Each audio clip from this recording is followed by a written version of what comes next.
Raju bhai, 2 finger in the clutch. English தெரியும், I know English. நமக்கு நாமளே humanity BGM போடுவோம்.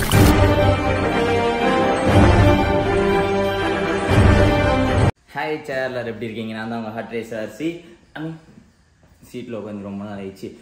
நாம் வந்துட்டு ரொம்ப நாள் கொஞ்சம் பைக் ரைடே விட்டுட்டோம். எப்போ பாரு கார் கண்டென்ட்டே போட்டுட்ருக்கோம். காரை கழுவுறோம் நிறுத்துகிறோம். இதெல்லாம் ஏன் ரீசன் பார்த்தீங்கன்னா, இங்கே இருக்கான் பாருங்க பச்சை கலர், இவன் பேர் என்ன, ஹைனா. இவன் என் லைஃப்பில் வந்தான் ஏகப்பட்ட பிரச்சனைங்க. இவ்வளோதான் இல்லை, ஆனால் ஒன்று புரிஞ்சுக்கிட்டேன். வாழ்க்கையில் ஒருத்தன் பெரிய இடத்துக்கு போயிட்டான்னா பிரச்சனை எப்படி வரும் அப்படின்ட்டு நான் எல்லா இடத்துலையும் ஃபேஸ் பண்ணிக்கிட்டேன். அண்ட் இது பேர் என்ன, ஜெரியா? ஜெரி. பேர் மறக்கிற அளவுக்கு வண்டி ஓட்டுறது இல்லை. ஜெரி வந்துட்டு இப்படியே தான் நிற்க போகுது. ஏன்னு பார்த்தீங்கன்னா, அதில் கொஞ்சம் இஷ்யூஸ் நிறையா இருக்குது. என்னென்னு பார்த்தீங்கன்னா, சஸ்பென்ஸ் போயிடுச்சு, சேக்கப்பர் போயிடுச்சு, அப்புறம் பேட்டரி ஹெல்த் போயிடுச்சு. முக்கியமாக வந்துட்டு அதில் டிஸ்பிளே வந்து ரொம்பவே வீக் ஆகிடுச்சு. அப்புறம் டயர் எல்லாமே மறுகையா. ஏன்னா நான் மெயின்டெனன்ஸே பண்ணல. உங்களுக்கே தெரியும் ஹெச்ஆர் எந்த அளவுக்கு பைக் மெயின்டெனன்ஸ் பண்ணுவான்னு. ஆனால் இப்போ பார்த்தீங்கன்னா பைக்கே மெயின்டைன் பண்ணாமல் வச்சுட்ருக்கான். 10R வந்துட்டு திட்ட வண்டி எடுத்து 8 மாதம் கழிச்சு நம்பர் பிளேட் வந்திருக்குது. அது என்ன பண்ணுறது ஏது பண்ணுறது, ஐயோ சரியான தலைவலி வச்சார். அது அந்த 8 மாதம் என்ன பிரச்சனைனா, ஆர்டிஓ தாங்க பிரச்சனை. ஆர்டிஓனா ஆர்டிஓ ஆஃபீஸே நான் பிரச்சனை சொல்ல. நடுவில் வந்துட்டு இந்த லைசன்ஸ் போட்டு தருவீங்க, அப்புறம் வந்துட்டு இந்த பேர்னா டெம்பரரி ரெஜிஸ்ட்ரேஷன் பண்ணதெல்லாம் எடுத்துகிட்டு போயிட்டு ரெஜிஸ்ட்ரேஷன் பண்ணுறதுக்கு ஒரு ஏஜென்ட் இருப்பாங்கல்ல, அவங்க எனக்கு வச்சு செஞ்சுட்டாங்க. தெரியாதனமான ஒரு யூடியூபரு பைக்கோட ரேட் இவ்வளோன்னு சொல்லிட்டேங்க. நான் அமௌண்ட்டு கொடுத்து திட்ட எவ்வளோ மாதம் ஆயிடுச்சுன்னு தெரியுங்களா? டெய்லியும் போகிறோம். அந்த 5 நிமிஷம் 10 நிமிஷம் 20 நிமிஷம் அப்படி சொல்லியே காலங்கள் ஓட்டிட்டானுங்க. ஒரு வழியாக வந்துட்டு பொறுமையை நான் இழந்து என்னோடய ஃப்ரெண்டுக்கிட்ட எல்லாம் சொல்லி, அப்புறம் என் பிரதர் அவன்கிட்டலாம் சொல்லி, அது பெரிய பிரச்சனை ஆயிடுச்சு. அதோட இடம் பார்த்தீங்கன்னா 5 ரோட்ஸில் தான் இருக்குது. ஆனால் அதோட இதெல்லாம் நான் ஷார்ட்ஸில் சொல்கிறேன். அது என்ன பிரச்சனை ஏது பிரச்சனை நான் ஃபுல் டீட்டெயில் சொல்கிறேன். இதில் என்னால் ஓப்பனாக சொல்ல முடியாது. அதனால தான் இவ்வளோ பிரச்சனை. இப்போது ஆமாம், ஆர்சி புக் எங்கே வச்சேன்? ஆர்சி புக் அங்கே வச்சுட்டேன். ஆர்சி புக் இதெல்லாம் ஃபைனலாக ஒரு வழியாக வந்து ஒரு 2 டேஸ் தான் ஆகுது. இதுக்கப்புறம் 10R எடுத்து ஓட்டுவியா அப்படின்னு கேட்டிங்கன்னா, இந்த 8 மாதத்தில் பார்த்தீங்கன்னா ரொம்பவே ஃபினான்ஷியலாக அடி வந்துருச்சுங்க. ஏன்னா அந்த வண்டியை நிறுத்தி வச்சு இதுக்கு மெயின்டெனன்ஸு, இஎம்ஐ, அது லொசுக்கு. என்னடா சரி இஎம்ஐ அப்படின்னு. ஆமாம், இஎம்ஐ வாங்காமல் ரெடி கேஷ்லேயே ஆகணும். ரெடி கேஷில் ஆகுனா நான் கம்மி பண்ணிட்டு இருந்திருக்கணும். இஎம்ஐ மந்த்லி கட்டிகிட்டு இருக்கேன் சார். காருக்குமே பார்த்தீங்கன்னா நான் தான் இஎம்ஐ கட்டிகிட்டு இருக்கேன். இப்போ ரீசெண்டாக எங்கள் அப்பா அம்மா தான் கட்டிகிட்டு இருக்காங்க. நான் வந்துட்டு கொஞ்சம் அமைதியாக இருக்கேன். அண்டு நம்ம ஆர்சி பைக் இருக்குங்களே, இப்போ இருக்க சுச்சுவேஷனுக்கு அதுதாங்க கரெக்டாக இருக்குது. 200 ரூபாய்க்கு போட்டோன்னா சேலம் ஃபுல்லாக 3 நாளைக்கு சுற்றலாம். 500 ரூபாய்க்கு போட்டோன்னா கோயம்புத்தூர் போயிட்டு ரிட்டர்ன் வரும்போது மொத்தமாக 600 ரூபா போட்டால் கோயம்புத்தூர் போயிட்டு வந்துடலாம். 200 கிலோமீட்டர் அப் அண்ட் டவுன் ஒரு 400 கிலோமீட்டர் வச்சுக்கலாம். ஸோ இதை பேஸ் பண்ணி தான் இப்போதைக்கு ட்ராவல் பண்ணிகிட்டு இருக்கேன். மோட்டோ விளாக் எல்லாமே நிறுத்திட்டது. காரணம் ஏன்னு பார்த்தீங்கன்னா, ஹேப்பன் 24 ஏஜ் வந்துச்சுன்னா அந்த ஒரு பிரச்சனைகள் வரும் பாரு. ஆனால் இன்றைக்கி என் தம்பிகிட்ட பேசினேன். அவனுக்கு 18 வயசுலேயே ஸ்டார்ட் ஆகிடுச்சாமா அந்த பிரச்சனை. இருந்தாலும் ஓகே, மனசு தேர்த்திக்கணும். இப்போதைக்கு எனக்கு ஒரே சொல்யூஷன் என்னென்னு பார்த்தீங்கன்னா, ஜிம் போனால் ஒரு மாதிரி ஸ்ட்ரெஸ் ப்ளஸ்ஸாக இருக்குது அப்படின்னு எனக்கு நானே ஆறுதல் சொல்லிக்கிறேன். இருந்தாலும் வந்துட்டு நம்மளோட பழைய நினைவுகள் வந்துட்டு மறக்க முடியாதுல்ல. ஸோ ரைடு எப்படிலாம் பண்ணிகிட்டு இருந்தோம். 2019 என் ஜேர்னி ஸ்டார்ட் ஆகுனுச்சு. லாக்டவுனில் தான் என் ஜேர்னி ஸ்டார்ட் ஆகுனுச்சு. பைக் வாங்கினேன், அதோட வீடியோஸ்லாம் போட ஆரம்பித்தேன். அப்புறம் 21 தான் ட்ராவலிங் ஸ்டார்ட் பண்ண ஆரம்பித்தேன், லடாக் அப்படி இப்படின்னு. ஆனால் இந்தியாவுக்குள்ளே தான் இருக்கேன். இந்தியா விட்டு ஏன் வெளியே போகலாம்? என் ஃப்ரெண்ட்ஸ் சர்க்கிள் தாங்க. அவங்கள விட்டுட்டு என்னால் வெளியே வர முடியாது. ஆனால் அவனுங்க நான் இல்லாமல் எங்கேனாலும் போவாங்க. என்ன பண்ணுறது? நான் மட்டும் வந்துட்டு இவங்க வரணும்னு வெயிட் பண்ணிட்டு இருக்கேன். இதுக்கு மேலே நான் வந்து வெயிட் பண்ணுறதா முடியாது. இனிமேட்டு கிளம்பி போகலாம் அப்படின்னு சொல்லிட்டு இதுக்கு வந்துட்டு ஃபஸ்ட்டு எங்கே ரொம்ப நாள் ஆயிடுச்சு. அந்த 8 மாதம் வந்துட்டு எங்கேயுமே ரைட் பண்ணாமல் இருந்தேன். அதனால் எனக்கு ஒரு மாதிரி டெய்லி ரொட்டீன் ஒர்க் ஒரு மாதிரி உப்புச்சப்பு காரம் எல்லாமே போகுது.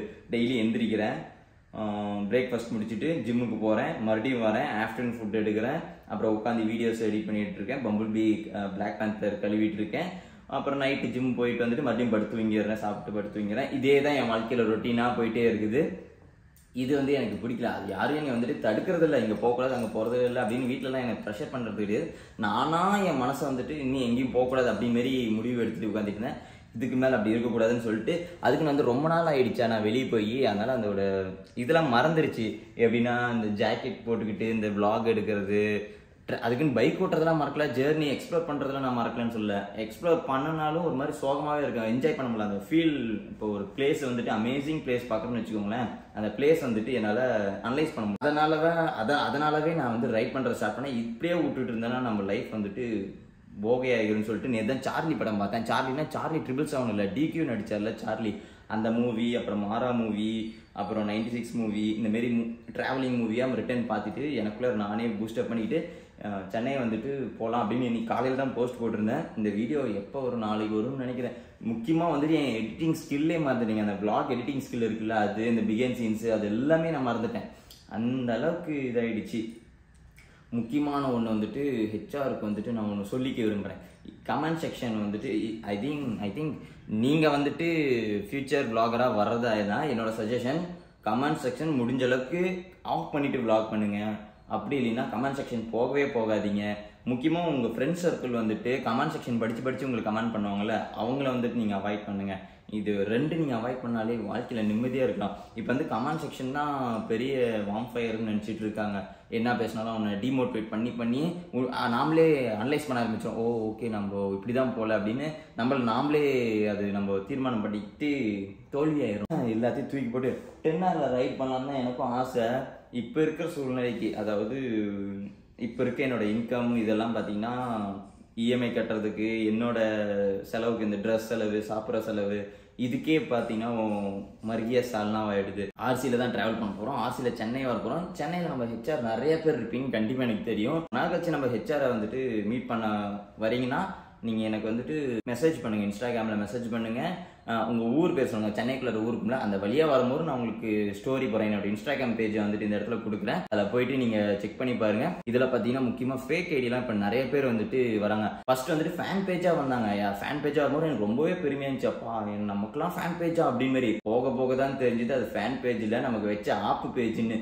ஃபேன் பேஜ்னு பேரில் நான் தான் ஹார்ட் ரேஸ்ன்னு சொல்லிட்டு பொண்ணுங்கள்ட்ட பேசுது. அப்படி என்ன இருக்குது? எனக்கு தான் மேரேஜ் ஆகிடுச்சு. பொண்ணுங்கள்ட்ட பேசுனா அது ஒரு மாதிரி இதாகுன்னு அவங்க கொஞ்சம் கூட அனலைஸ் பண்ணவே மாட்டேங்கிறாங்க. பொண்ணுங்கிட்ட போய் மிஸ்யூஸ் பண்றது, அமௌண்ட் கேட்கறது, ஆட்ரேசர் நம்பர் வேணுமா 3000 சென்ட் பண்ணுங்கன்னு சொல்றது, இதெல்லாம் நிறைய நான் கலெக்ட் பண்ணி வச்சிருக்கேன். 2 பேருக்கு நான் வந்துட்டு நியூஸ் தெரியாம சரி அந்த பையன் மேல எதுக்கு அப்படின்னு சொல்லிட்டு எஃப்ஐஆர், அந்த ஊருக்கே எஃப்ஐஆர், காரைக்குடி சம்திங் நினைக்கிறேன், எஃப்ஐஆர் ஃபைல் பண்ணி அங்கேயே அவங்களை மிரட்டி ரிமாண்ட் பண்ணி 7 நாள் ரிமாண்ட் பண்ணாங்கன்னு நினைக்கிறேன். ரிமாண்ட் பண்ணி 5000 பக்கமா இதை ஏமாத்தி இருக்கான் போல. அந்த பையனோட ஃபேஸ் வந்து எனக்கு போகணும் இல்லை. ஃபேஸ்புக்ல பாத்தீங்கன்னா அதுவும் ஏகப்பட்ட தலைவலிங்க. எப்பா நான் வந்துட்டு அதை ஆக்சுவலா நான் அப்பவே பார்த்துட்டேன். நான் ஒரு 3 months 4 months முன்னாடியே பார்த்துட்டேன் ஃபேஸ்புக்ல இந்த மாதிரி ஃபேக் பேஜ் ஒன்று இருக்கு அப்படின்னு. சரி அவன் போட்டுட்டு நம்மளால இன்ஸ்டா பேஜே மெயின்டைன் பண்ண முடியல, யூடியூப் பேஜும் மெயின்டைன் பண்ண முடியல, இது எங்கடா ஃபேஸ்புக் பார்க்கறது, அவனாச்சும் பார்த்துட்டு ஜாலியா இருக்கட்டும் அப்படின்ட்டு விட்டுட்டேன். போக தான் தெரியுது நான் தான் ஹார்ட் ரேஸ்ன்னு சொல்லிட்டு நிறைய இது பண்ணிட்டு இருக்கு. பொண்ணுங்கிட்ட பேசிட்டு அப்புறம் ஒரே ஒரு பொண்ணு எங்கேயோ வந்துட்டு மெசேஜ் பண்ணிச்சு. நான் சடனா ரிப்ளை பண்ணேன்.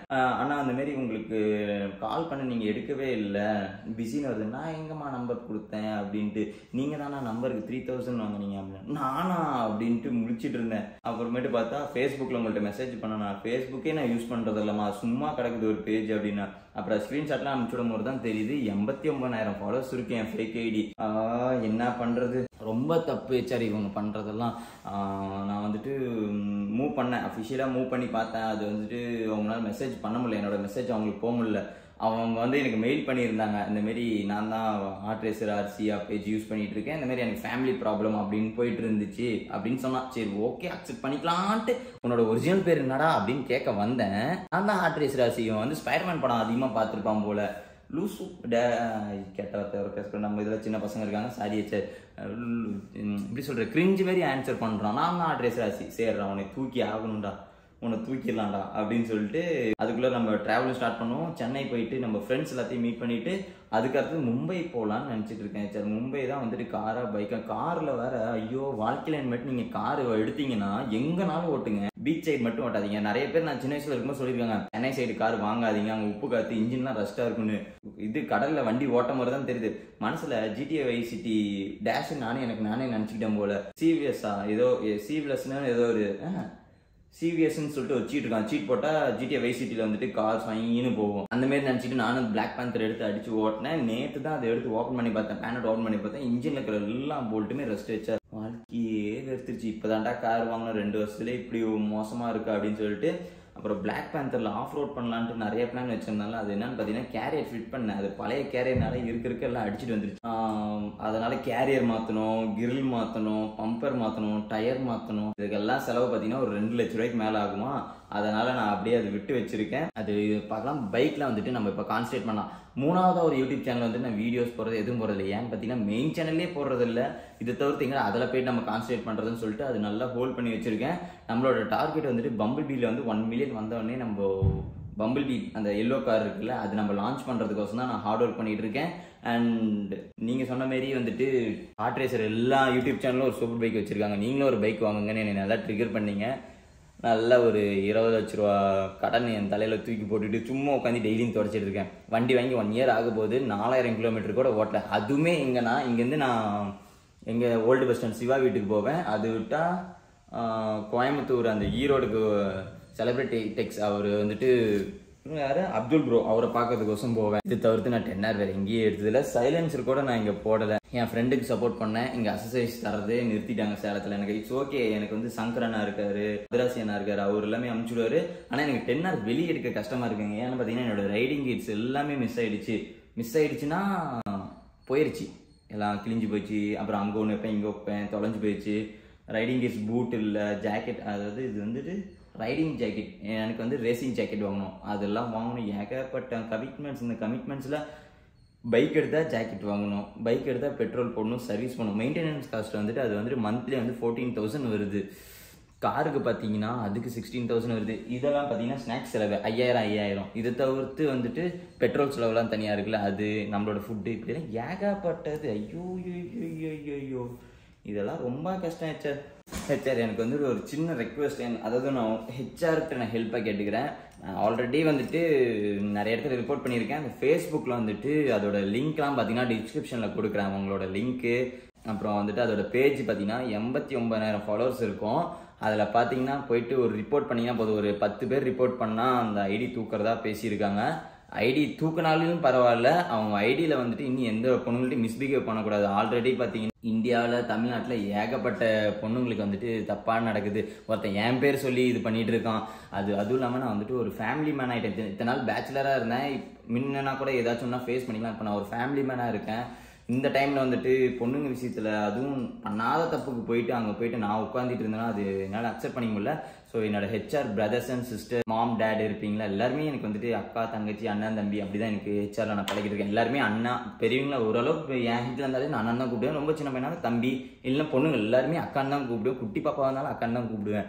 ஸோ இந்த பையன் பார்த்தீங்கன்னா அது என் நம்பர் கொடுத்தா பரவாயில்ல, அவன் நம்பருக்கு 3000 ரூபா கொடுத்து நான் தான் ஆட்ரேசர் அப்படின்னு சொல்லி இது பண்ணுறான்.